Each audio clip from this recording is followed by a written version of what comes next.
What's up, y'all? It's your girl Brandy from Stay Snatched, and today I'm going to show you how I make ribs on my smoker. This is actually really easy to do. Let's go ahead and get started. So first you want to grab your ribs. You can use any ribs you like. I'm using a slab of spare ribs here. You can also use baby back, St. Louis style, whatever you like. Mine weighs about 3.5 pounds.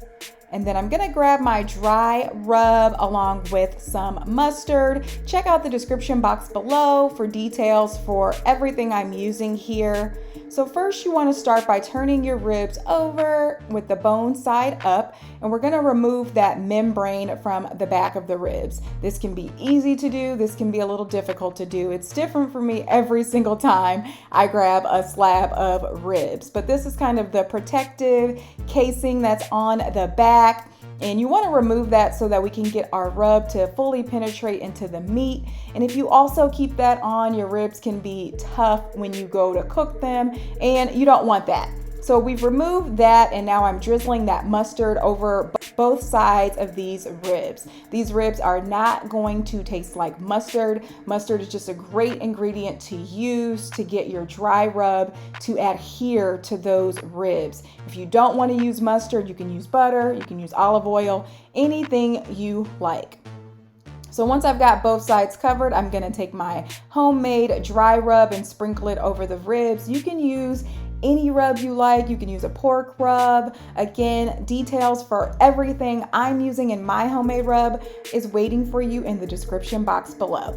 So then I'm gonna make sure I also rub these spices into the ribs. That will allow them to penetrate the meat and get some flavor in there. And you can let this rest overnight in your fridge. That's totally optional. In general, I recommend at least letting them rest for 20 minutes once you've got that mustard and spice on there. I like to do this first, and then I go preheat the smoker, and while that's heating up, this is kind of resting and those flavors are penetrating into that meat. And so I've preheated my smoker to 225 degrees. I've got the ribs on there with the bone side down. I'm gonna smoke those for a total of 3 hours first, but I do check in after an hour, and if the ribs look dry, I baste them with butter and apple cider vinegar. This is completely optional, but I never want to see my ribs dry. We are gonna wrap these in foil to soak in some moisture after the 3 hours, but if I notice after an hour they're kind of getting dried out, I will baste them with butter and apple cider vinegar. So I let those smoke for another 2 hours. So this is 3 hours total at 225 degrees on the smoker. After 3 hours total, I'm gonna wrap them in some foil. So I've got my apple cider vinegar and butter mixture, and I'm gonna glaze that on the bottom of the foil. And then I'm gonna add those ribs with the bone side up. That's super important. And I'm gonna drizzle some remaining butter and apple cider vinegar. Full details on how much I use is in the description box below. And I'm gonna wrap up those ribs and put them back on the smoker, again, bone side up. And these are gonna smoke for an additional 2 hours, still on 225 degrees. So we had 3 hours initially, 2 hours while they're wrapped in foil. And after that 2 hours, I'm gonna take a peek here, and we can see these are really nice and moisturized. You can see all of that butter, and the apple cider vinegar is doing a great job of tenderizing that meat.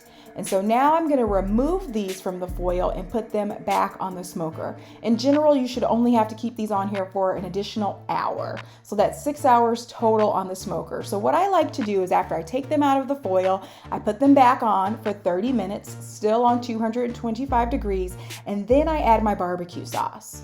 So I like to let these go for 30 minutes outside of the foil, add my barbecue sauce, and then I let them go for an additional 30 minutes.